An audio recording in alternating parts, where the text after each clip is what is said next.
আমাৰ আজিৰ টপিক হ'ব হাৰ্শি আৰু চেজৰ পৰীক্ষা হাৰ্শি এণ্ড চেজ এক্সপেৰিমেণ্ট ডিএনএটো যে জেনেটিক মেটেৰিয়েল সেইটো পৰীক্ষা কৰিবলৈ 1952 চনত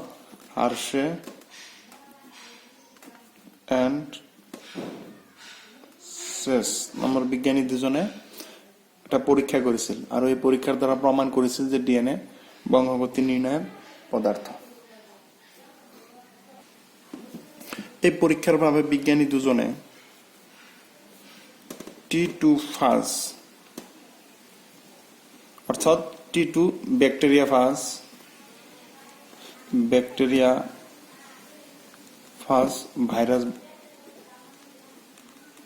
ভাইৰাছ আৰু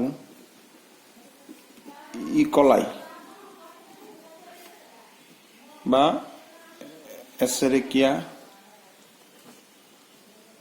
এছেৰিকিয়া কলাই নামৰ ব্যাকটেৰিয়া ব্যৱহাৰ কৰিছিল অৰ্থাৎ T2 ফাজ আৰু ইকলাই নামৰ ব্যাকটেৰিয়া ব্যৱহাৰ কৰিছিল তে ফাজ ভাইৰাছৰ দেহটো ডিএনএ আৰু প্ৰটিনেৰে গঠিত অৰ্থাৎ ফাজ ভাইৰাছৰ বডিটো আমাৰ ডিএনএ এণ্ড প্ৰটিনেৰ দ্বাৰা গঠিত তো বাহিৰত থকা যেটো আৱৰণ থাকে এটো প্ৰটিনেৰে গঠিত আৰু ভিতৰত আমাৰ ডিএনএটো জেনেটিক মেটেৰিয়েল হিচাপে থাকে তো বিজ্ঞানী দুজনে এই পৰীক্ষাটো দুটা স্তৰত কৰিছিল প্ৰথম স্তৰত পৰীক্ষাটো কৰিছিল আৰু ইয়াৰ প্ৰথম স্তৰত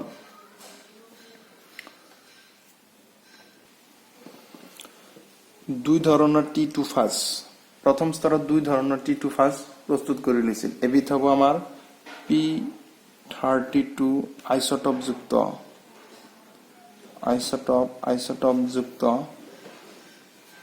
T2 ফাজ আৰু S35 আইসোটপযুক্ত T2 ফাজ অৰ্থাৎ প্ৰথম স্তৰত কি কৰিছিল ইহতে এই ফাজ ভাইৰাছৰ প্ৰিপাৰেচন কৰিছিল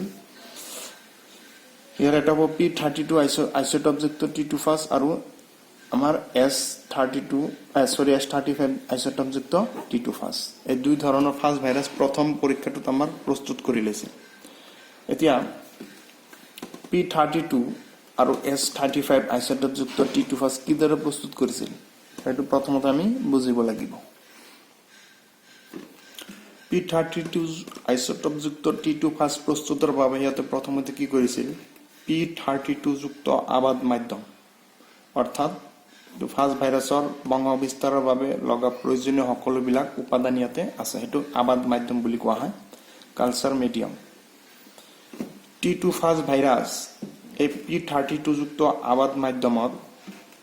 আমাৰ বংশ বিস্তাৰ হ'বলৈ দিছিল আৰু ইয়াতে কি কি আছিল আমাৰ ইকলাই আছিল আৰু P32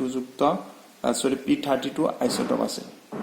তে আমি জানো T2 ফাজে আমাৰ ইকলাই ব্যাকটেৰিয়াক আক্ৰমণ কৰে আৰু আক্ৰমণ কৰাৰ পিছত বংশ বিস্তাৰ কৰে আৰু এনেদৰে বংশ বিস্তাৰ হোৱা আমাৰ T2 ফাজৰ ডিএনএটো আমাৰ P32 আইসোটপযুক্ত হৈ পৰে অৰ্থাৎ আমি জানো ফসফৰাস যেটো ফসফৰাস আছে ফসফৰাসটো ডিএনএৰ এটা অংশ অৰ্থাৎ নিউক্লিওটাইডৰ গঠনত ফসফেট গ্ৰুপ লাগে আৰু এই ফসফেট গ্ৰুপত আমাৰ কি ফসফৰাস মৌলটো থাকে গতিকে ইয়াৰ ডিএনএটো আমাৰ P32 যুক্ত হৈ পৰিছে গতিকে এই P32 টো আমাৰ কি কৰি ললে আমাৰ এই ফাজটো P32 আইসোটপৰ দ্বাৰা এটো মাৰ্কিং কৰি ললে অৰ্থাৎ চিহ্নিত কৰি লৈছে নেক্সট S35 যুক্ত আবাদ মাধ্যম S35 যুক্ত আবাদ মাধ্যমত T2 ফাজ ভাইৰাছ বংশ বিস্তাৰ হ'বলৈ এৰি দিছিল এটো T2 ফাজ ভাইৰাছ আৰু ইয়াতে S টো আমাৰ ডিএনএত নাথাকে সালফাৰ ডিএনএৰ উপাদান নহয় সালফাৰ আমাৰ প্ৰটিনত থাকে আৰু আমি জানো যে এটো ভাইৰাছৰ আমাৰ বহি আৱৰণ আছে এটো প্ৰটিনেৰে নিৰ্মিত গতিকে ইয়াতে প্ৰটিন থাকে গতিকে এই প্ৰটিন ব্যৱহাৰ কৰি সৃষ্টি হোৱা নতুন T2 ফাজ ভাইৰাছৰ বাহিৰৰ প্ৰটিন খোলাটো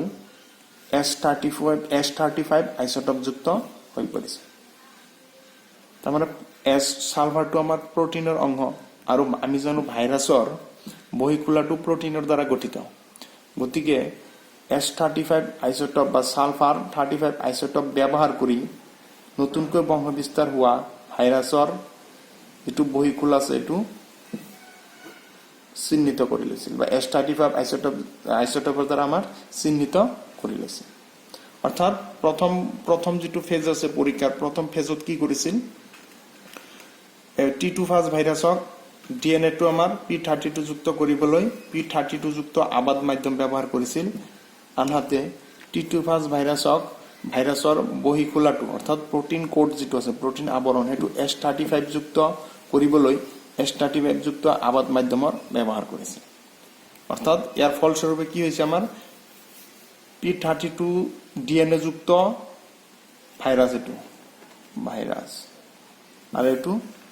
S35 protein খোলা যুক্ত ভাইৰাস তে S35 আৰু P32 এই দুটা বস্তু আমাৰ মাৰ্কিং কৰি ললে অৰ্থাৎ চিহ্নিত কৰি লৈছে এতিয়া আমাৰ পৰীক্ষাৰ দ্বিতীয় ফেজটো আৰম্ভ হ'ব নেক্সট ফেজত আমাৰ P32 যুক্ত ফাজ ভাইৰাছ আৰু S35 যুক্ত ফাজ ভাইৰাছ সৃষ্টি কৰি লোৱাৰ পিছত এই ভাইৰাছৰ দ্বাৰা ইকলাই ব্যাকটেৰিয়াক আক্ৰান্ত হবলৈ দিছিল অৰ্থাৎ P32 যুক্ত ফাজ ভাইৰাছৰ দ্বাৰা P32 DNA যুক্ত ফাজ ভাইৰাছৰ দ্বাৰা ইকলাই ব্যাকটেৰিয়াক আক্ৰান্ত হবলৈ দিছিল আৰু S35 যুক্ত ফাজ ভাইৰাছৰ দ্বাৰা অৰ্থাৎ S35 প্ৰোটিন আবৰণ যুক্ত ফাজ ভাইৰাছৰ দ্বাৰা আমাৰ বেলেগ ইকলাই ব্যাকটেৰিয়া পৃথকে আক্ৰান্ত হবলৈ দিছিল আৰু বংশ বিস্তাৰ হ'বলৈ দিছে বংশ বিস্তাৰ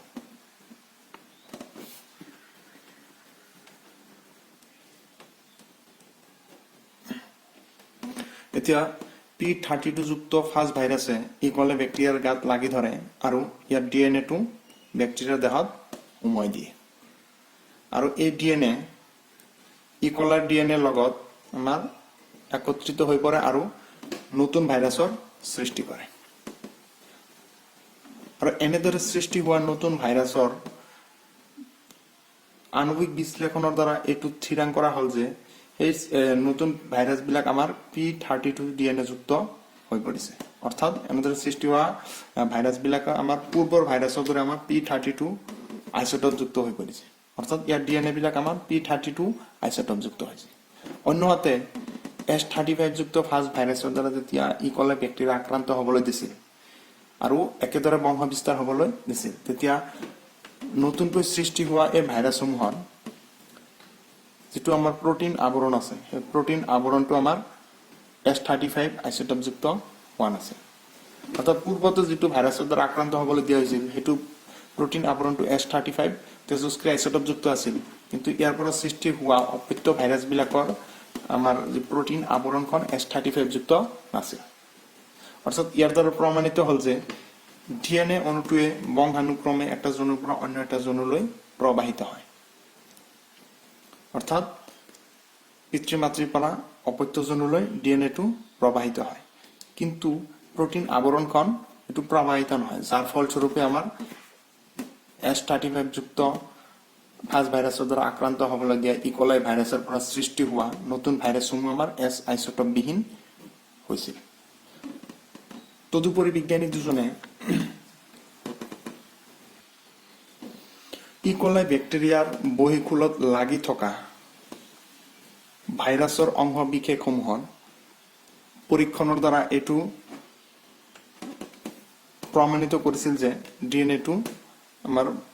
বংশগতি নিৰ্ণায়ক পদাৰ্থ অৰ্থাৎ এটা জনৰ পৰা অন্য এটা জনলৈ DNA লক্ষণসমূহ কঢ়িয়াই লৈ যায় যে প্ৰথম যেটো স্তৰ আছে তাতে কি কৰিছিল আমাৰ P32 আইসোটপৰ দ্বাৰা আক্ৰান্ত হ'বলৈ দিয়া ইকলাই ব্যাকটেৰিয়াৰ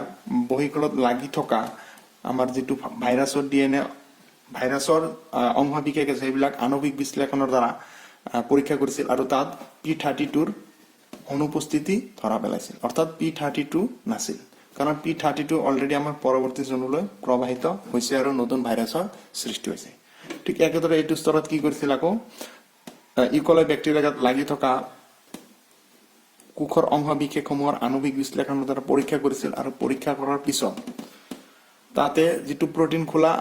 লাগি আছিল এই প্ৰটিন খোলা S35 ৰ উপস্থিতিটো ধৰা পেলাইছিল অৰ্থাৎ S35 টো পৰৱৰ্তী জোনলৈ প্ৰবাহিত হোৱা নাই তাৰ পৰিৱৰ্তে ইকোলাৰ গাতে লাগিছিল অৰ্থাৎ প্ৰটিনটো বংশগতি নিৰ্ণায়ক পদাৰ্থ নহয় যাৰ বাবে ই পৰৱৰ্তী জোনলৈ গতি কৰা নাই কিন্তু ডিএনএ টো বংশগতি নিৰ্ণায়ক পদাৰ্থ হিচাপে ই পৰৱৰ্তী জোনলৈ গতি কৰিছে আৰু অপত্য কোষসমূহত আমাৰ P32 আইসোটোপ যুক্ত ডিএনএৰ উপস্থিতিটো ধৰা পৰিছে কিন্তু এনে ধৰণৰ কেছ ইয়াতে দেখা নগল গতিকে এই পৰীক্ষাটোৰ দ্বাৰা প্ৰমাণিত হয় যে বংশগতি নিৰ্ণায়ক পদাৰ্থ ডিএনএ তাৰ ডিএনএ বংশগতি নিৰ্ণায়ক পদাৰ্থ আৰএনএ নহয় আৰএনএ টো নহয় সো এখানে হচ্ছে হাৰ্শি আৰু সেজৰ এক্সপেৰিমেন্ট পৰৱৰ্তী সময়ত আমি নতুন এটা টপিক লৈ আলোচনা কৰিম তো আজিৰ বাবে এখিনি ধন্যবাদ